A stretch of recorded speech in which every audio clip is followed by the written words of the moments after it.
Taniqli aktyor Asadbek 80 yoshda bugun tongda Paxtakorda darvozabon bo'lgan, shaytanatga rejissyorlik qilgan, ayolining vafotidan so'ng xastalanib qolgan Yodgor Sa'diyev haqida noxush xabarlar aytildi. Assalomu alaykum hurmatli tomoshabin. Tezkor yangiliklardan birinchilardan bo'lib xabardor bo'lishni istasangiz, videomiz ostida bir dona like va podpisatsiya tugmachasini bosib qo'yishni unutmang. Buyuk xizmatlari uchun ordeni sohibi O'zbekiston xalq artisti Yodgor Sa'diyev bu yil 80 yillik yubileyini nishonlamoqda.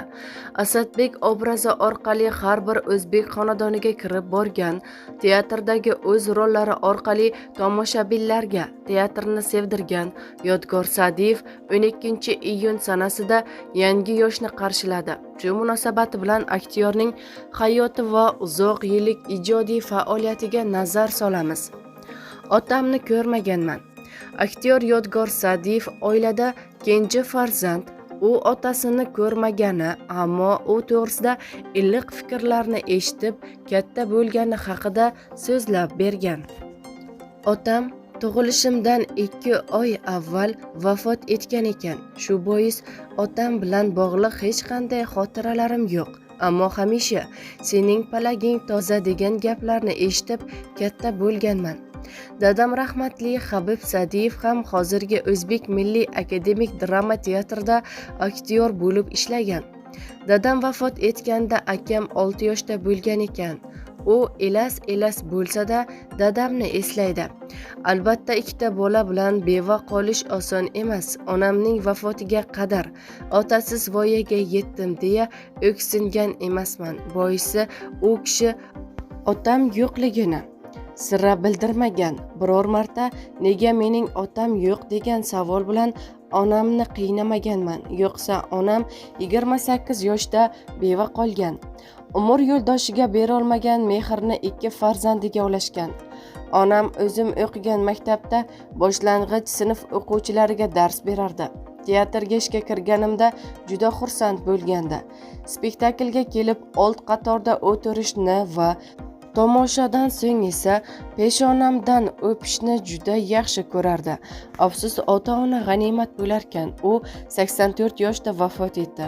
Uzoq umr ko'rgan bo'lsa-da, uning o'limidan keyin bo'zlab qoldim, deydi aktyor. Akam yelkasiga o'tkazib bog'chaga olib borardi. Bolaligim bilan bog'liq shirin xotiralarim ko'p.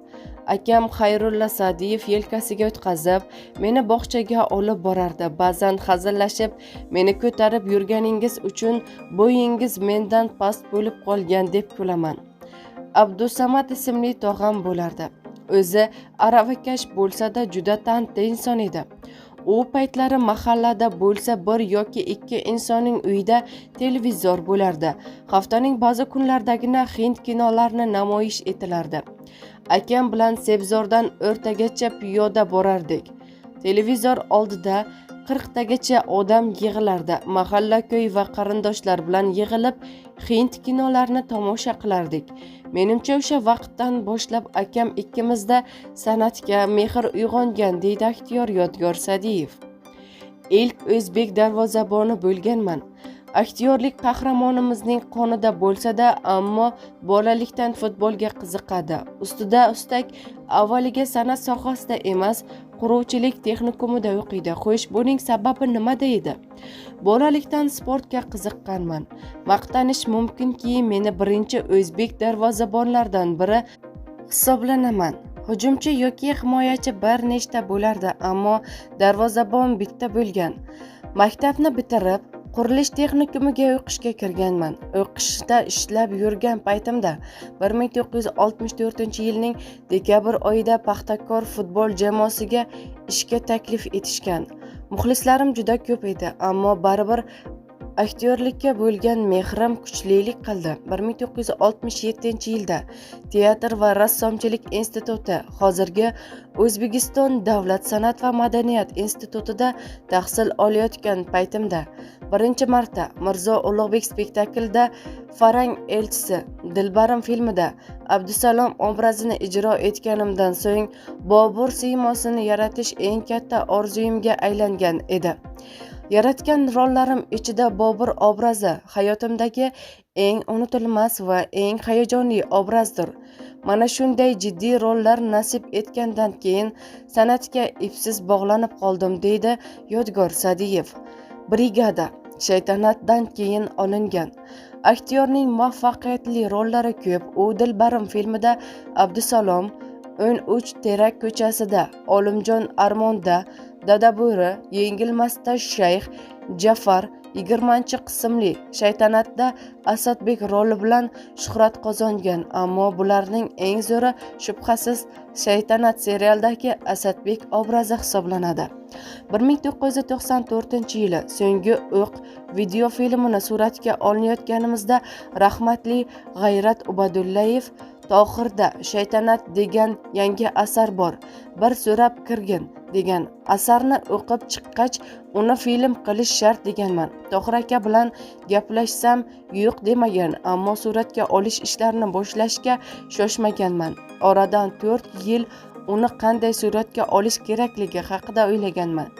O'sha paytdagi ichki ishlar vaziri Zokir Almatovga bu haqida aytganimda, nima yordam kerak degan. Filmni suratga olish uchun studiya ochish kerakligi haqida aytganimda, vazirlik qo'shda Qalqon studiyasini ochishga ruxsat bergan. Bu janrdagi film nafaqat O'zbekistonda, balki Markaziy Osiyoda ham birinchi marta suratga olingan.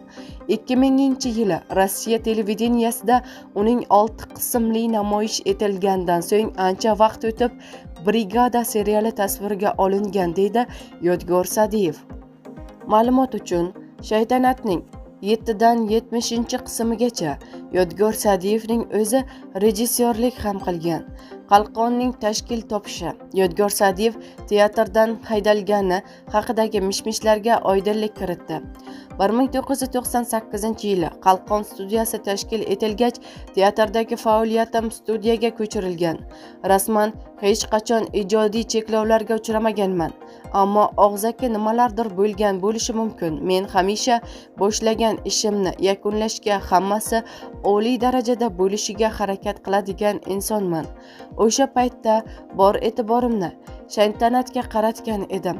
Serialni suratga olish uchun katta mablag' va vaqt sarflagan, tezroq namoyish etib pul ishlashimiz kerak degan fikr bo'lmagan, deydi aktyor Yodgor Sa'diyev.